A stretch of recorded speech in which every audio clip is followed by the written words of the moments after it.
Hello, good morning, and welcome to the 4th Annual Savannah Book Festival presented by the Courtney Knight Gaines Foundation. In this beautiful venue, Trinity Church is sponsored by Dr. and Mrs. Tom Lyons. And now for a few housekeeping rules. The Savannah Book Festival is open and free to the public, but it's not without cost. So if you do enjoy today's speaker and you'd like to make a donation of cash or checks, there are some donation buckets at the back of the church by the doors when you exit. Also, please remember to turn off your cell phones. We do have restrooms available to the public, courtesy of Royal Restrooms. They provide high-quality, very clean restrooms on both sides of Telfair Square. There consequently is a restaurant also outside. Time permitting, at the end of this presentation, you'll be given an opportunity to ask some questions. Please make sure that your questions are in the form of questions. You'd be surprised. Books by presenting authors are available for sale in the Ex Libris bookstore. That's between Trinity Church here and the Telfair Museum. And authors will sign their books there immediately after the presentations. And now, the New York Times has called Karl Marlantes' debut novel, Matterhorn, a final exorcism for one of the most painful passages in American history. The story follows Bravo Company, a U.S. Marine unit, as it takes and retakes a hilltop firebase near the DMZ and Laotian border in 1969 Vietnam. Marlantes, 65, a highly decorated Marine Corp officer, a Vietnam veteran, and a Rhodes Scholar, he wrote and revised the novel based on his experiences during the war over a 33-year period. He worked as a consultant to the international energy companies during the day and wrote early in the mornings and late at night while raising 5 children with his wife. During the years of rejection by publishers, he was told to rewrite the novel for the first Gulf War, then for Afghanistan, but the Washington State resident remained unwavering in his devotion to tell the story of political incompetence and wartime drudgery. Released nationwide in March 2010, it has won the prestigious Center for Fiction's 2010 Flaherty Dunham First Novel Prize, the 2011 William E. Colby Award, and the Pacific Northwest Booksellers Association Prize for the Best Novel of 2010. This author's appearance has been graciously sponsored by Mr. and Mrs. John Kane and Mr. and Mrs. John Robinson. So please join me in welcoming Karl Marlantes to the 2011 Savannah Book Festival.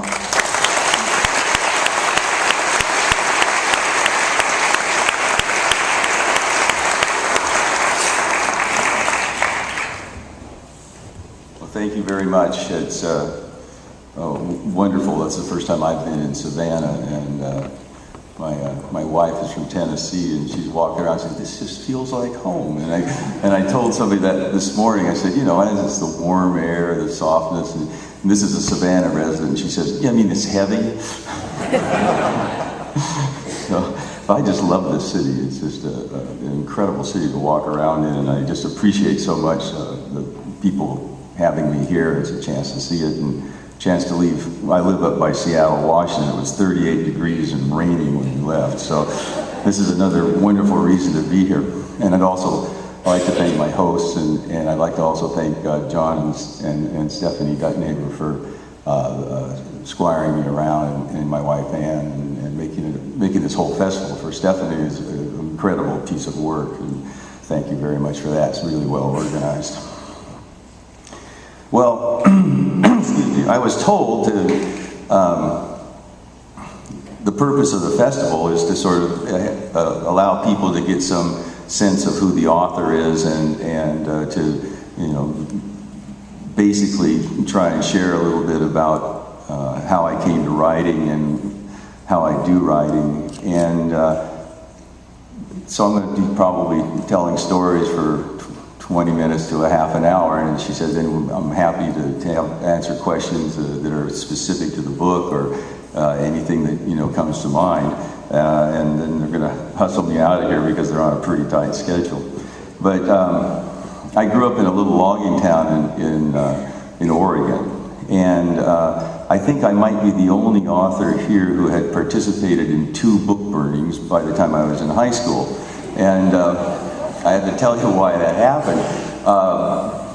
When I first learned to write, I was about 7, and they were going to hold me back and do the first grade again because I didn't learn to read until that summer. And I can remember my father throwing chalk at me. You know, it's like it was one of those frustrating summers, and finally I managed to get it together. So I started writing a diary, and one day, it's probably about 8 months after I'd started the diary, I went back and to read a page. It was New Year's Day, and a 7-year-old's New Year's Day, I was out looking for ducks out along this mill pond by a sawmill that was out by our house, and I remember reading about looking for the ducks, and then I remember reading about a water snake that I had watched slip into the water, and I got this overwhelming feeling of that will never happen again. And I think it was the first time in my life that the idea of mortality hit me. It was like, this will never happen again, you can't go back. And it scared the bejesus out of me. I mean, it's like ah! So the logical thing to do was, of course, to take my diaries, and I'd written all my dreams down that I'd love to see them. I threw them in the burning barrel and burned them up. Somehow I'd make that go away. So that was the first book burning. The second one was a little more dramatic. I had gotten, by this time I was like 14 as a freshman in high school, and of course by that time I knew everything that I needed to know. And I decided that Christianity just had it wrong. And so I rewrote the Mass from the viewpoint of being just entirely grateful for all the evil that was going on in the world. I mean, you guys must know high school kids, it's like it is black, it is white, and so I rewrote the Mass, and my father, who was raised Greek Orthodox and pretty mellow guy, I have never seen him so angry. He got his hands on it somehow, and marched me out to the backyard and made me burn it. So that was, but I was fairly, as one of these people that was a little bit odd in this little logging town. I mean, my folks are all loggers or fishermen, and I fished with my grandfather for salmon on the Columbia. And I have to say that I was very lucky because I had Mrs. Whitty, who was the librarian, and the library had 2 rows in the same house that the fire department, the volunteer fire department, had the fire truck. And she was wonderful, and she was in cahoots with my father because I kept saying, when can I get a library card? And my father said, oh, you're not old enough yet. It's too big a responsibility. Oh, okay. You know, so a couple of months go by, you know, my big brother's got a library card. Can I get, I don't know if you're ready yet or not. And so finally one day he decides I'm ready, and I'm going down, and there's Mrs. Whitty, and she's sitting behind her desk in the garage of the fire department, and there's this library card, I swear it's about this big, with sort of curlicues on it and stuff, and there's this ceremony, my dad's standing behind me with his hand on my shoulder, and I'm, you know, this big, and Mrs. Whitty presents me with the library card and the opportunity to read books that I don't have to pay for. And I was really great. For about 3 months, I'd show up at the library with my library card. And then one day, my brother showed me his library card. And I realized that I'd been had. But actually, you know, my dad was pretty savvy about that, you know, the reverse psychology. But I was into a lot of odd things as a kid in this little logging town. We had the bookmobile, and Mrs. Whitty would ask me what I was interested in, and she'd order the book, and I was very influenced by The Celtic Twilight by Yeats. I must have read it 5 times by the time I was, 10 years old. I just, for some reason, the stories of spooks in the walls and things like that, but all that Celtic mythology has stayed with me a lot, my whole life, and Matterhorn's stuffed with it. So if any of you people are into Celtic mythology, you can look for the cookies in Matterhorn and see where it is. It's actually based on the Parzival myth. Another very life-forming book. Do you remember landmark books? You know, the story of Betsy Ross and the American flag, and I mean, they were this big. Well, one of them was called The Story of the U.S. Marines.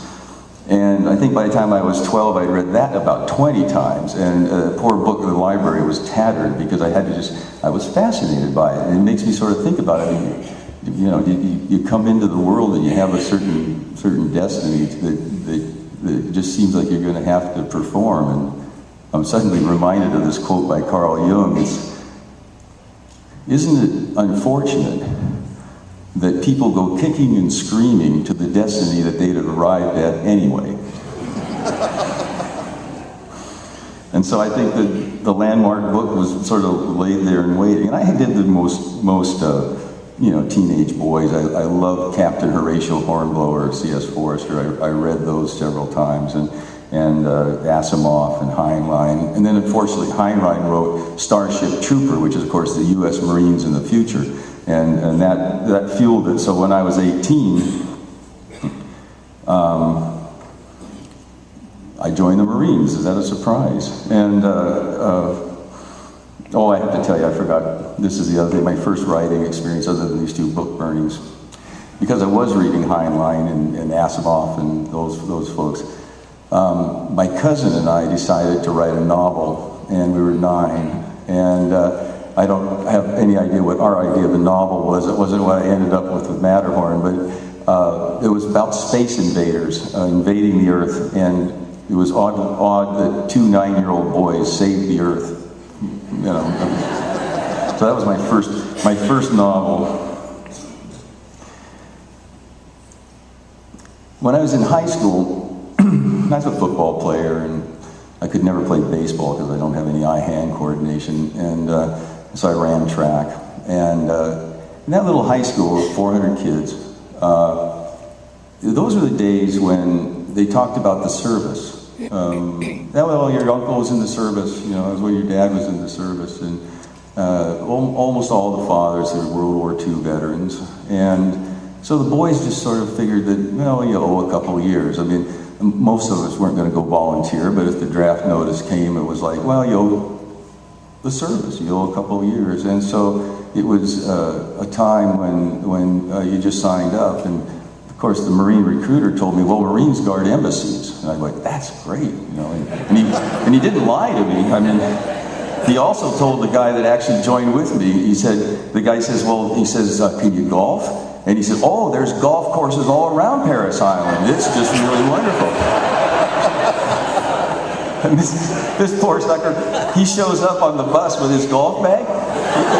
No, I'm not kidding you. And so he gets out of the bus, and you know, it's a scramble. People are screaming at you. You have to find these yellow footprints on the thing. And he's going, and the drill instructors just look like bees to honey.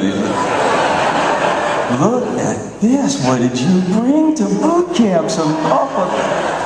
And this poor kid. The rest of the time that we were going through it, we went through it up at Quantico. It's the same routine. Right shoulder arms, ka-chung, his whole bag of golf clubs. Marching into the chow, you know, everybody else has their rifles. He's got his golf clubs. I mean, he's probably talking to a psychiatrist to this day about that. You know. But anyway, so I joined what's called the PLC program, and the war wasn't really in the newspapers at that time. This was 1963, fall of 63, and I had a scholarship to Yale, and so I went in the summer to boot camp, or whatever they called it. And then the war started cranking up, and I started thinking then maybe these embassies are not going to get guarded by me. And I won a Rhodes Scholarship, and I thought, well, there'd be no way that I could take a scholarship up, because the Marine Corps by 1967, which is when I graduated college, was really short of second lieutenants. And they were wonderful, and I wrote them a letter, and they wrote a letter back and said, you can go. And we'll just transfer you to London, and we'll put you on inactive reserve, and you know, see you in a couple of years. I was there about 6 weeks, and I started feeling guilty. I think there's no other word for it, which is that, you know, guys I'd gone through training with were over there fighting. out of my little high school, 5 boys died over there. That's that small town sort of stuff. And I was sitting there drinking beer and, hanging out with the girls, and I was having a wonderful time, but there was this sort of cloud. And so I gave up the scholarship and sent a letter to the Marine Corps, and then very shortly I was back at Quantico, what they call the basic school. And then I was in Vietnam as an infantry platoon commander from about the 1st of October 1968 until October 1969. And ended up, because I'd gotten hit a couple of times, the Marines are just funny. They said, if you get 3 Purple Hearts, they said this guy's either so stupid, or he takes so many risks, or he's so unlucky that there's no way that he can ever be leading a unit anymore. And so they yank you out of the bush. And in my case, because you get hit twice, they go like, we had to game the system. 3 hits and he's in Okinawa, but 2 we can still use him. So he put me in the back seat of a little O-1 Charlie, these little spotter planes, and that's where these air medals came from. Because service guys always ask me, how'd you get those air medals? It's because I was stuck in the back seat of a spotter plane and doing that kind of stuff at the very end of my tour. Luckily, I was able to get the scholarship back and started writing a book. And this is really sort of amazing. I mean, I hate the internet because once somebody gets something out there on it, and if it's wrong, it doesn't die out. I mean, in the old days, if somebody wrote an article about, something that you didn't like, or, within 3 weeks, people would burn it or use it for, lining the trash cans or something, and it'd be over with, but it lingers forever. And there's this rumor that Matterhorn's original manuscript was 1,700 pages long. Not true. What was 1,700 pages long was a madcap psychological dump that I did when I first came back from the war, because I thought, well, I'm going to write the great American novel. I mean, after all, I've been writing since I was 9 years old. I can do this. And I sat down at a typewriter. It was an Adler typewriter, a little electric typewriter, and that's old tech if you ever heard of that, and manically pounded out 1,700 pages, 5 pages on wet socks, and 3 pages on bug bites, and I thought, wow, this is great stuff, and I put it aside, and I came back about 2 weeks after I'd finished it, and I started to read it, and it was like, oh God, this is really bad. And I had given a copy to a friend of mine. He swears he's got it someplace. He said, I've never thrown it away, but he's going to blackmail me with it someday if he ever finds it.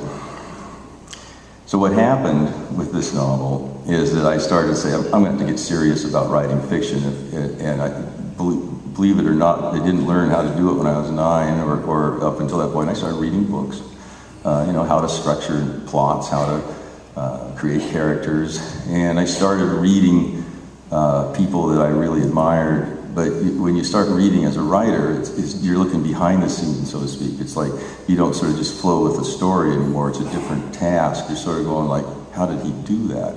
How did she make that character so sympathetic? Where were the 3 sentences that made you like her or dislike her? And then I started writing the novel, and I'd come up with the theme of Matterhorn, the mountain, the central sort of organizing metaphor, which is, in my opinion, the Marines built it, assaulted it, left it, assaulted again, and then left it. And to me, it was the metaphor of the war, and that was how I started to organize it. And when I was partway through it, and believe me, it had belonged to Germany. By that time, I'd gotten very heavily back into Celtic mythology and Jungian psychology, and so I began to see that it's a story of a young man, and the Parzival myth is a story of a young man who has to learn compassion in difficult circumstances, and so then those 2 things fuse together in the creation of the novel. But I started trying to publish it in 1977, and no one would read it. I mean, just no one would read it. It was just, Vietnam, no, we can't sell that. And literature, and it's difficult because there's a very difficult marriage in literature between art and commerce. And I think that any writers have to understand that. You can't I mean, just like I had to have a job to straighten my kids' teeth and pay for the tap dance lessons, these agents in New York, they have to do the same thing, and they see something come in and say, "Hi, I've got a 900-page manuscript about a war that no one likes." What are they going to think? Well, they're going to think, "I can't sell it." That's what they're going to think. And after 25, 30, I don't know how many rejection letters, the ones that I would get, because I heard the speaker last night saying that she's still waiting for replies from some of the people she sent out to. It's part of the game. I put it aside and I started working on it,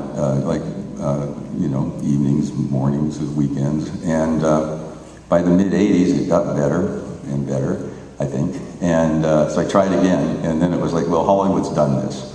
Full Metal Jacket, Platoon, there's no way we can sell it, the market's saturated. Okay, and then she introduced me, it was like mid-'90s, why don't you just switch it to the Gulf, we could probably sell that.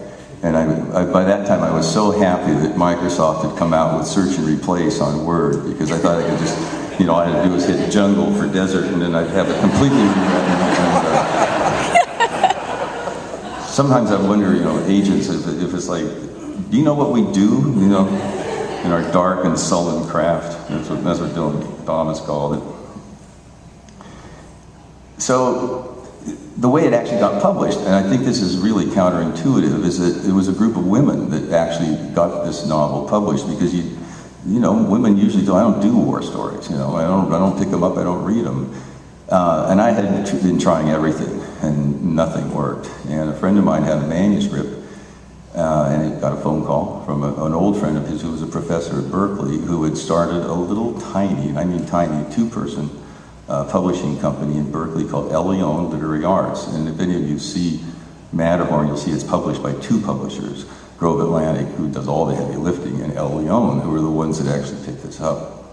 And the way that happened is my friends, I'm reading a great manuscript, and Tom Farber, who's the publisher, probably rolled his eyes. Everybody's friend's got a manuscript from a friend. He says, well, send it to my senior editor, Kit Duane, and she'll look at it.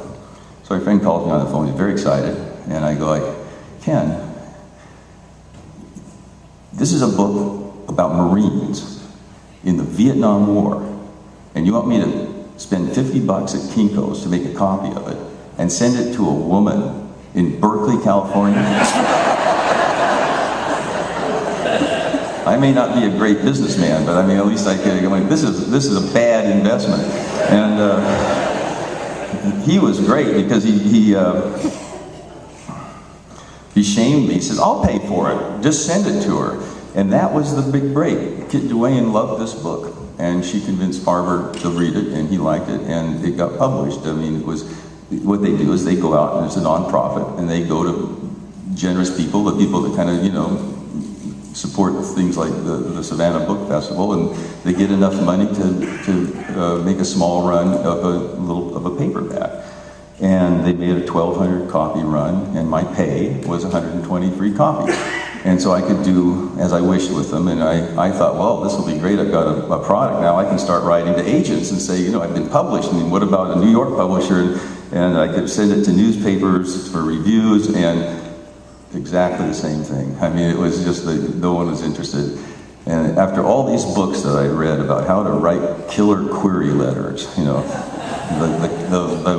way that the letter that'll get the attention of the people that you need. Apparently I can write novels, but I didn't ever learn the art of query letter writing, because I just went nowhere with it. And my wife came up with this idea, which was a fabulous idea. She said, the problem is no one reads it, right? Yes. Well, why don't we get Elion to submit it to a bunch of, contests? And if they have any integrity at these contests, they'll have to read at least 10 or 12 pages of this thing, and you just get them started on it. And so that's what we did. She and I went to work, mostly her, and put this huge spreadsheet together, and there's an unbelievable number of contests. First novel by left-handed Swedish immigrant to Ballard. And we wrote them all down, and we wrote the submission dates down, and we sent that off to Elion, and they said, okay, we'll do that, because they had, 900 unsold books, they could afford to do it, And They submit it to the Barnes & Noble Discover Great New Writers contest, and the way that works is that staff volunteers read first novels for Barnes & Noble, and if they like them, they send them up to New York as sort of possibilities for the Discovery program.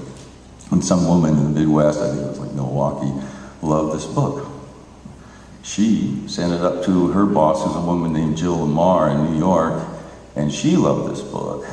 And she sent it to her boss, who's a woman named Cecily Hensley. By this time, Barnes & Noble is asking for more copies because they're having more staff and having to read it.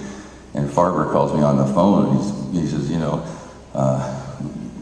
we need more copies. It's a good sign. I said, Tom, what happens if we win? And there's this long pause. He says, I don't know. Have you got any money? Because they wouldn't be able to gin up, you know, I mean, a 1,200 book run is not even one per store for Barnes & Noble. And if they don't sell, the retailers send these books back to the publisher, so the risk's on the publisher.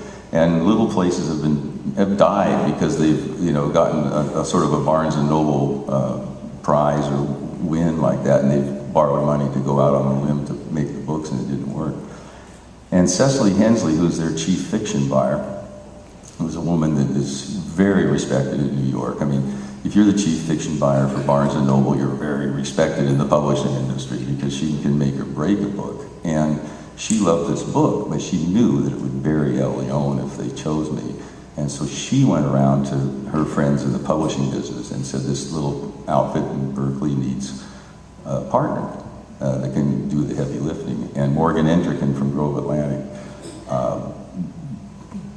flew out there and made the deal with Tom, and that's how it finally got published by the big boys in New York. People have often asked me, you know, it took a long time to write this. What kept you at it? And believe me, I mean, I would sometimes go on long, miserable, you know, misty walks in the Northwest and trying to decide whether I was crazy or not, because, you know, I think, do you think you've got the talent? You think this book's good enough to keep putting the time in on it? And there were serious moments, and I was like, well, you know, but I always came down on the side of, I think it's as good as the other stuff I've read. So I kept at it. And when someone once asked me that question in a reading, I work in images, and what kept me trying to get it published is a different question than what kept me from just at writing it, because, you know, you can write whenever you want. That's the one great thing about the art form. But to get it published, I was like, why did I do that? And what hit me, and I think it's important, is that I remembered walking from the Pentagon, because when I got back from Vietnam, I was assigned to headquarters Marine Corp, and I had to carry some papers to the White House, and I was in my uniform. And about 2 blocks from the White House, right across the street, there was a group of protesters. And they were waving North Vietnamese flags, Viet Cong flags, and shouting obscenities at me, calling them, you know, the usual, you know, baby killer. And first of all, I want to go on record and say that most war protesters didn't do that, but a sizable minority did. And I was sitting there on the other side of the street, and the feeling was just sort of, you don't know who I am. I mean, you're just shouting this at some uniform, but I'm just, I mean, the people you're calling baby killers are probably 3 years younger than you are, 4 years younger. The average age in my company was 18 something. You know, they're babies compared to you, and only because they didn't get to go to college and you did. You're on this side of the street and I'm on this side of the street. And another incident was I sort of got stuck on this girl later on who was studying D.H. Lawrence, and so I thought, oh, she's terribly literary, and this will be fun. And we had a couple of dates, and I thought, by this time my hair's kind of, hiding out, and I thought, gee, should I tell her I was a Marine? And we're sitting at the bottom of the stairs that went up to her flat, and I said, well, you know, I was a Marine, and she stood up, and just like that, you know, horrified. They're the worst. And she ran up the stairs. And again, it was that feeling of, wow, you don't know who I am. And so I think that what I'm trying to do with this novel is just shout up the stairs, and, you know, sort of reach across the street and sort of tell our story. I mean, what it's like to be young and trying to figure your way through a pretty difficult experience. And, you know, you'll notice in the novel that I don't pull any punches. I mean, I call them kids, because that's what they are. And one of the reasons that I felt it was so important to write a novel and not a memoir is an experience I had. And if you see YouTube, you'll see this already, but I'm going to tell it to you anyway. So those of you who have heard this story, you'll have to sit through it, because it's a very important part of my development as a writer. Two of my children's godmothers, Kathy, kept after me to read Eudora Welty, and I was like, I don't want to read some Southern writer that writes about women, you know. I mean, I was like, they said about 32-year-old hotshot, you know. And I don't know, she's really good. You ought to read this book, Delta Wedding. But she kept at me, and finally I said, okay. I mean, to get her off my back, I'll read Delta Wedding. And when I first started out, it's a story of a woman who's organizing a wedding on a huge cotton farm in the Mississippi Delta. And she is trying to do something very important. A wedding, a symbol of love, civilization. She's in charge, she's trying to do it right. When I first started reading it, one of the big crises was that the little flower girls were going to be dressed as shepherdesses, and their shepherdess crooks were being made at Memphis. And in those days, it was just dirt roads, and they hadn't shown up yet. And the wedding's coming closer and closer, and I'm going, this is just trivial stuff. Who cares about these shepherdess crooks? By the time I finished that novel, I was into her. I was seeing the world through her eyes. I had identified with the character. And I was going like, where are the damn shepherdess crooks? You know? Because it was going to be done right. Then it was going to be done right up to the last, you know, bit of it. And it hit me what the power of literature is. And one of the great powers of literary fiction is this ability to allow readers to identify with characters. Because when you identify with somebody who's outside of your skin, you expand your consciousness, you get bigger. You learn what the world looks like through their eyes. And that makes you more empathetic, and that makes it easier to cross barriers that you normally wouldn't cross. And I think it's a very healing and a very important function of literary fiction, is this ability for people to identify with characters. And I'm going to tell you a couple of stories, and then I'll go into the questions and answers. I suddenly was remembering, the only training I got in speech making was in the Marine Corps. They taught the second lieutenants they have to make a speech. Here's all you need to remember is the 3 B's. Be short, be funny, and be seated. But I was at a reading, and a woman came up to me, and tears, I mean, she started crying. It wasn't like just moist, I mean, she started sobbing. And after she sort of got it together, I was like, wow, what's going on here? She told me the story. Her father was a war protester, very, very angry about the war, against the war, and he protested the whole time. And he had 2 brothers, her uncles, and they both joined the Marine Corps and went to Vietnam. And one of the brothers was killed. And when the other brother came back, he and the war protester brother never spoke to each other after that time. She said that she lived 40 years in that family where the 2 brothers never spoke to each other. If there was ever any mention on her father's part, it was always about, well, he just drinks a lot.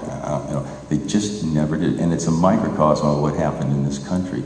It's the worst divide that this country has experienced since the Civil War. And we don't like to talk about it. We don't like to talk about, if our father's an alcoholic. It pervades the entire family structure, but it's the elephant in the room, as they call it. We don't talk about dad's drinking. And our foreign policy, our politics, the way people choose political sides, regional differences are still highly influenced by Vietnam. We're in a war right now that I could go down the characteristics of it, and I don't think you could tell which war I'm talking about until I identify it. It's a big part of our culture. What happened is that she bought them each a copy of the book. And her father saw the world, he identified with some characters in the novel, and understood what his brother had gone through. And he called his brother on the phone, first time in 40 years.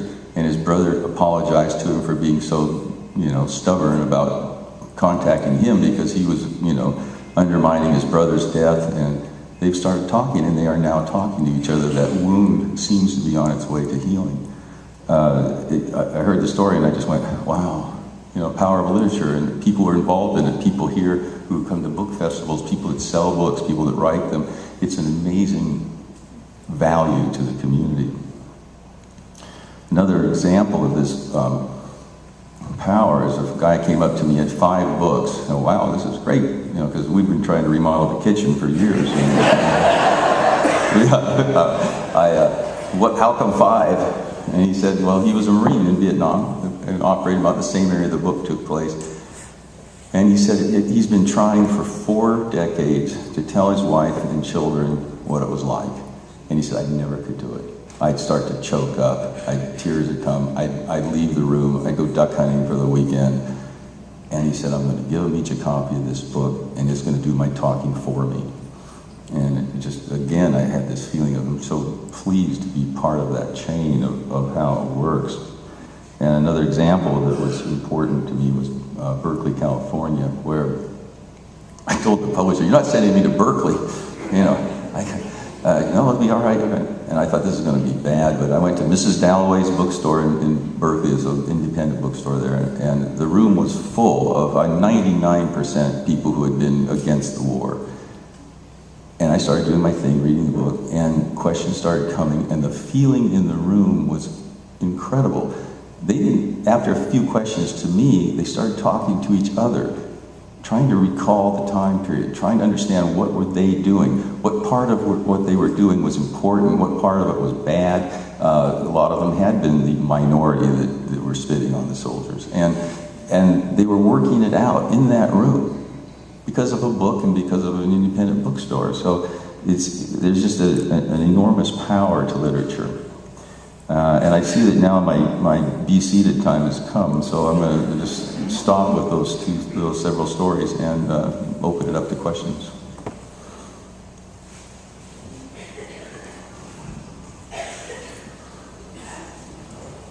You dedicated your book to your kids. You said Yeah. something to the effect concerning the good and the bad, growing up in a household of a combat Marine officer. What effect do you think your experiences had on your kids? Yeah, it is the good and bad. And, the good is that I'm terribly proud to have been a Marine. I mean, you can't talk to a Marine who isn't proud about being a Marine. That's what we do. And I learned a lot about discipline. I learned a lot about sticking to it. I mean, even if it gets hard, you can still get it done. And so that I tried to impart to my children, and that was the good side. The bad side is that combat veterans almost universally suffer from post-traumatic stress disorder, and I was no exception. And one of my kids had dropped the milk, and, it said, oh, you spilled the milk. And I'd go into a rage. A lot of curse words, spilled the effing milk. And so here's, like my little 5-year-old girls are like, I spilled the milk. I mean, gosh, what's wrong with Dad, Well, no one knew about PTSD when I was raising my children. And so they learned to tiptoe around. If Dad's taking a nap and you got to talk to him, throw something in the room first, Because literally, if they woke me up and I was in a dream state or something, I would rise out of the bed and scream. And for little children, it was frightening. And I think that it was very difficult on my children to grow up with that, especially since we didn't know what Dad's problem was. Probably one of the worst memories is somebody startled me in an intersection. I was in the car with my daughter, my middle daughter, and when you have this condition, you don't think. That's why you live through the combat, because you hear a noise. There's no longer, I wonder if it's a bird. It goes straight to the amygdala, and you shoot it. Somebody honked their horn, and when I came to myself, I was on the hood of his car trying to kick his windshield in. My little girl's in the intersection, abandoned, and I'm going, something's wrong here, but I had no idea what it was. Luckily, someone, figured it out, and I got to the VA, and I've learned how to cope with it, and life is much better. So it's a long answer to the question of why I dedicated to my children, and the good and the bad.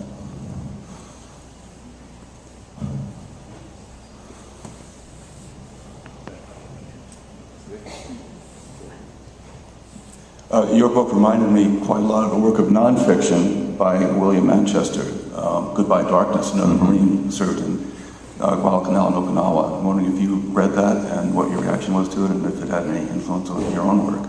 Yeah, I did read it, and I always have found William Manchester, he's a terrific historical writer, and it was a book that I found quite meaningful to read.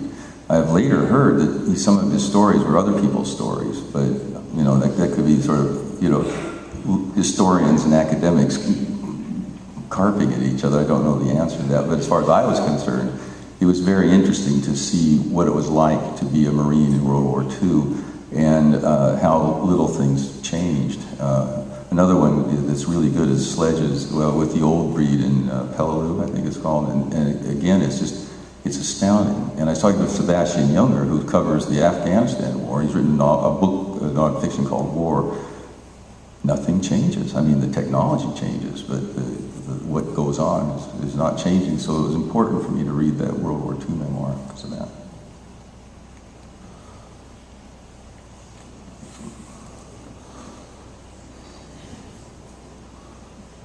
Have you been back to Vietnam, and if you haven't, do you have any desire to go back?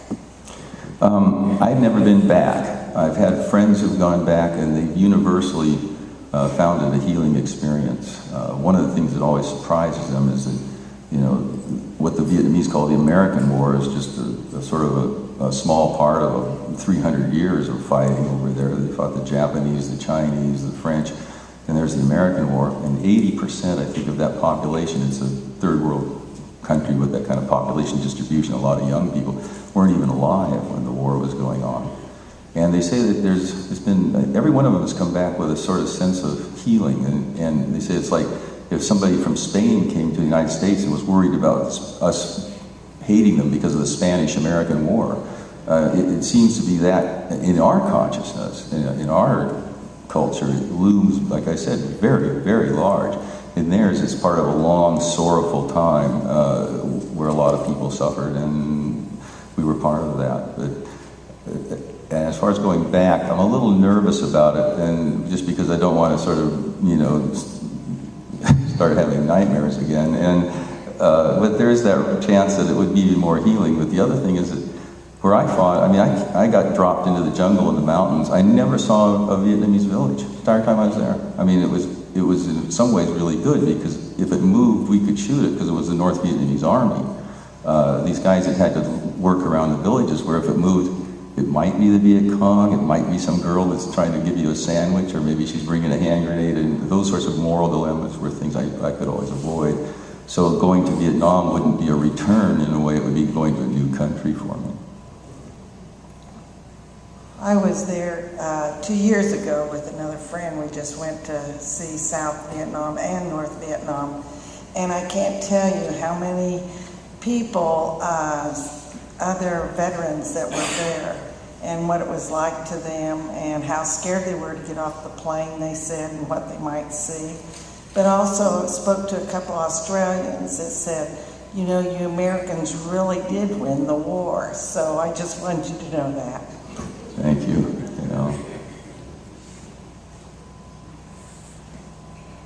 What kind of reaction have you had from former or existing field grade officers, several of whom did not come off so well in your novel? Right. I was a little bit worried. I thought that, the Marines would disown me because I actually didn't pull any punches. And I've had that question before.